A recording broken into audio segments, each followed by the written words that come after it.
当亚瑟倒地的那一刻，无数玩家的心被深深刺痛了，而医生的诊断更是一道晴天霹雳，亚瑟竟然得了肺结核。要知道肺结核在当时可是绝症，医生建议亚瑟多休息，去到温暖而干燥的地方生活，或许可以延缓发病的时间。然而这些亚瑟都无法做到，因为他身上背负着太多的责任和包袱，他不能也不会在此时弃帮派而去。没有办法，医生只能给他打上一针，以此来减轻他的痛苦。当亚瑟离开诊所来到街上时，仿佛整个世界都变得灰暗起来，以往的回忆不断涌上心头，无数的声音如潮水般在耳边响起。此时的亚瑟心里发生了变化，这种变化让他走上了自我救赎之路。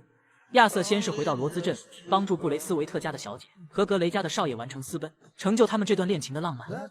接着他又来到安尼斯堡，给了唐斯太太母子一笔钱，让他们离开此地重新生活。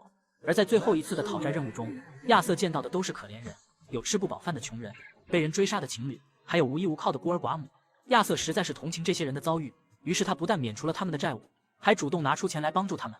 等回到营地见到施特劳斯，亚瑟气不打一处来。现在他对施特劳斯的放债行径深恶痛绝，为了不让唐斯一家的悲剧重演，他必须要将施特劳斯赶走。施特劳斯见状连忙表示抗议，他说：“你不能这样做，因为我们是搭档。”听见搭档两个字，亚瑟更是来气。他不只生施特劳斯的气，更是生自己的气。如果说施特劳斯是主谋的话，那么自己就是帮凶。既然犯了错，那就必须受到惩罚。施特劳斯真的不愿意离开帮派，他再一次请求亚瑟让他留下来，亚瑟却不为之所动，掏出一沓钞票扔在地上，然后将施特劳斯赶走。很快，达奇制定了一个新的计划。亚瑟应约来到安尼斯堡，没想到麦卡如同疯子一样冲向亚瑟，并且大声质问是否有人跟踪他。亚瑟听了很是气愤，一把将麦卡推开，然后骂他脑袋有病。就在这时，达奇走了过来，说道：“麦卡怀疑我们中间出了内鬼，要不然不可能咱们才逃回来。”平克顿侦探立马就到了。亚瑟听了却不以为然，哪还需要什么内鬼啊？你们两个从黑水镇开始，一天比一天的疯狂，总是说要干一票大的，搞得现在咱们不论去到哪，就算是一条狗也知道咱们是抢劫犯。达奇实在不想听亚瑟继续说下去，于是连忙打断亚瑟，让他和自己一起去见一位老朋友。当得知这位老朋友竟然是康沃尔时，亚瑟被吓了一跳。康沃尔可是满世界的找咱们此时去见他，这不是自投罗网吗？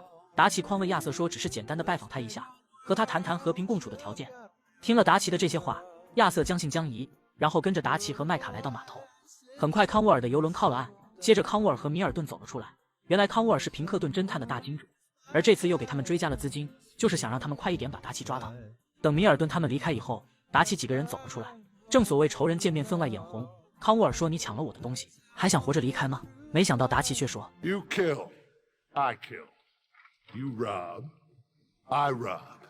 Only difference I can see is I choose whom I kill and rob, and you destroy everything in your path.”